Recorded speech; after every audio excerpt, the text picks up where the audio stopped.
అయితే సారు హీరోగా కొన్ని సినిమాలు చేసిన తర్వాత ఒక కొత్త డైరెక్టర్ వెళ్ళి సార్ గారి పైన స్టోరీ రాసుకుని ఆయనతో సినిమా తీద్దాం అనుకున్నాడు. ఆయన దగ్గరికి వెళ్ళి స్టోరీ డిస్కస్ చేస్తున్నాడు. నేను పట్నాయక్ గారు అండి, ఈయన కొత్త డైరెక్టర్. సార్ ఆర్పి గారు నమస్కారం. నమస్కారం సార్.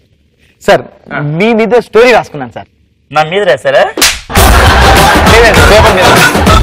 మీరు హీరో సార్. నేను హీరో సార్. సార్ 10 కోట్ల బడ్జెట్ ఉంది సార్. సినిమా చించి ఆరోగ్యం సార్. మ్యూజిక్ ఎంత 15 కోట్లు పెట్టండి. మ్యూజిక్ అంటే అది వేరే వాళ్ళకి ఇచ్చేసాను సార్ ఇప్పుడు. Okay bye. ఏంటి సార్ ఏమైంది? మ్యూజిక్ డైరెక్టర్ నాకు ఇస్తేనే హీరోగా. సరే సార్ మ్యూజిక్ డైరెక్టర్ మీరే సార్. ఇంకోది సినిమాలో 5 సాంగ్ నేనే పడతాను. అది కాదు సార్ 6వ సాంగ్ ఎందుకు వదిలిపెట్టారు? ఫీమేల్ లిరిక్స్ అది ఫీమేల్ లిరిక్స్. మీరు అనుకున్నట్టుగా చేయండి. స్టోరీ ఏంటంటే కెమెరా ఓపెన్ చేయగానే సార్ 2 ట్రైన్స్ ఇలా వస్తుంది సార్. జువ్వని వస్తుంది 2 ట్రైన్ల మధ్య సాంగ్ పెట్టుకుందాం. ఏంటి? బండి బండి రైలు బండి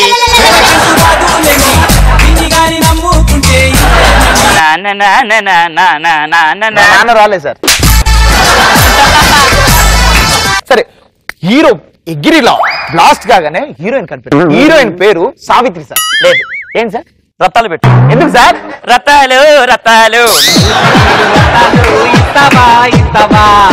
ఎందుకు మార్చారు సార్? అంటే ఇది చాలా బాగుంటుంది.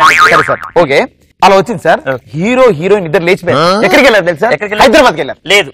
ఎందుకు? గాజువాక. ఎందుకు గాజువాక? ఎందుకు గాజువాక పిల్ల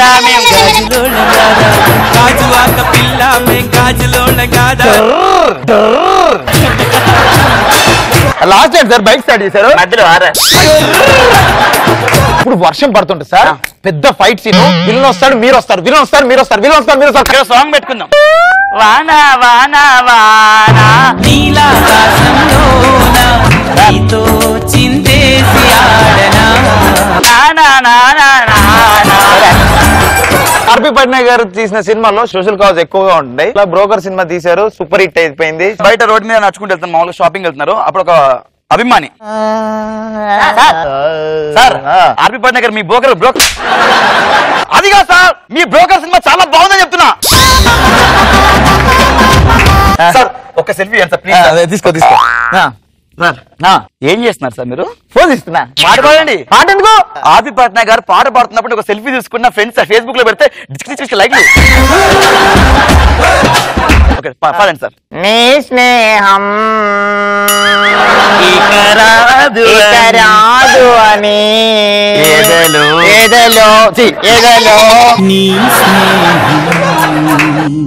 మ్యూజిక్ డైరెక్టర్స్ లో చాలా మంది అంటే ట్యూన్ వచ్చిన తర్వాత లిరిక్ రాసే వాళ్ళు ఉంటారు. లిరిక్ తో ట్యూన్ రాసే వాళ్ళు చాలా తక్కువ మంది. అయితే ఒకతను లిరిక్ తో సార్ దగ్గరికి వెళ్ళి ట్యూన్ చేయమని చెప్పారు. సార్ ఎలా చేస్తున్నారు? సార్ నమస్కారం సార్. నమస్తే సార్. సార్ ఏం లేదు సార్ ఇప్పుడు లిరిక్ ఏంటంటే దాయి దాయిదమ్మా నడిచే కుందనాల బొమ్మ నీతో పని ఉందమ్మా నడిచే కొండపల్లి బొమ్మ. ఇది సార్ దీనికి ట్యూన్ చేయండి సార్. దాయి దాయి బామ్మ బామ్మ కాదు దామ్మ. కులికే కుందనాల బొమ్మ నీతో పని ఉందమ్మా నీ స్నేహం. సార్ లిరిక్ సార్ దాయి దాయిదమ్మా నడిచే కుందనాల బొమ్మ నీతో పని ఉందమ్మా నడిచే పని దాయిదాయమ్మ కులికే కుందనాల బొమ్మ నీతో పని ఉందమ్మా వేసుకోండి సార్. మనకు సార్ చెప్పండి. దాయిదాయమ్మ కులికే కుందనాల బొమ్మ నీతో పని ఉందమ్మా. అబ్బా సూపర్ సార్. ఎగ్జాక్ట్లీ అంతే సార్. దాయి దాయిదమ్మా. ఒరే నీకు ఫ్రస్ట్రేషన్ కి ఫీలింగ్ తెలియదు. అర్థమైంది సార్. చాలా బాగా వచ్చింది సార్. Very good. వర్మ గారి సినిమాకి ఆర్పి గారిని మ్యూజిక్ చేయడానికి పిలిచారు. ఆయన స్టోరీ నేరేట్ చేస్తున్నాడు, సార్ మ్యూజిక్ గురించి చెప్తున్నారు. ఎలా ఉంటుంది? రైట్ ఆర్పి గారు వర్మ గారు చెప్పండి. ఇప్పుడు మనం సినిమా తీద్దాం అనుకుంటున్నాం. తీసేయండి. ఇప్పుడు ఏమంటున్నానంటే రక్త చరిత్ర పార్ట్ 3. పార్ట్ 3 యా తీసేయండి సార్. అది కాదు, నేను రక్త చరిత్ర పార్ట్ 3లో వివేక్ ఓబ్రాయ్ మళ్ళీ వచ్చాడు. అప్పుడు విలన్ దగ్గరికి వెళ్ళి ఒక పెద్ద వర్షం పడుతుంటే ఇక్కడ తల కత్తి రక్తం ఏర్లై పారుతుంటది. అప్పుడు ఒక అద్భుతమైన సాంగ్ కావాలి. Okay ready. కత్తులతో నెత్తుటితో సమాప్తం. Excuse me. నువ్వంటే నాకిష్టం. ఓకే ఓకే బాగుంది. మీ ఫ్రస్ట్రేషన్ అర్థం చేసుకోవాలి సార్. అక్కడి నుంచి బయటకు రండి. బయటికి సార్ ఎక్కడికి వెళ్దాం? అక్కడి నుంచి బయటికి. ఇప్పుడు ఏంటంటే విలన్ హీరోని వెనక నుంచి చూశారు, కత్తిని వెనక నుంచి వచ్చి వెన్నుపోటు పోడదాం చూశారు. ఇప్పుడు ఒక అద్భుతమైన సిచ్యువేషన్ సార్, హీరోయిన్ దూరం నుంచి చూస్తుంటుంది. ఇప్పుడు కరెక్ట్ గా ఆ ప్లాన్ మీద ప్యాషన్ పడాలి, ఆ ఎమోషన్ అక్కసి అదంత కనపడాలి. Okay come on come. మీరు బహుశా బ్రష్ చేయలే అనుకో. నేను సినిమా పేరు పెడతాను రక్త చరిత్ర 3, రక్తం కాదు. ఓకే రక్తం వద్దు, రక్త చరిత్ర కాదు. రెడీ, చరిత్ర మీద ఒక సాంగ్. ఓకే ఏంటి ఏంటి ఏం పడాలి? ఎక్కడికక్కడ వార్త పెడతారు, ఊరుకు రావు. ఇప్పుడు ఎవరు ఉరుకుతారు సార్?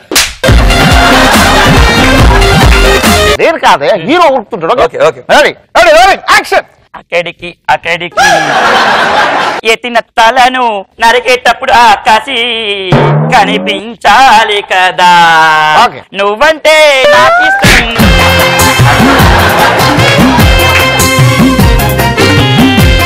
ఆర్పి గారు మీకెలా అనిపించింది? యా థ్యాంక్ఫుల్లీ ఒకే ట్యూన్ లో నేను ఎప్పుడు కన్ఫైన్ అవ్వలేదు. ఇది కామెడీగానే ఉంది. నేను హీరోగా పెట్టుకుని ఎవరైనా డైరెక్టర్ వస్తే ఎలా రియాక్ట్ అవుతాను అనేది అని చేశారు. అయితే ప్రోగ్రామ్ ద్వారా నేను చెప్పాలనుకుంటే, ఎవరైనా నాకు కథ చెప్పాలనుకుంటే దయచేసి మీ టైం వేస్ట్ చేయొద్దు. నేను మీ ఎవరి డైరెక్షన్ లో యాక్ట్ చేయదలుచుకోలేదు.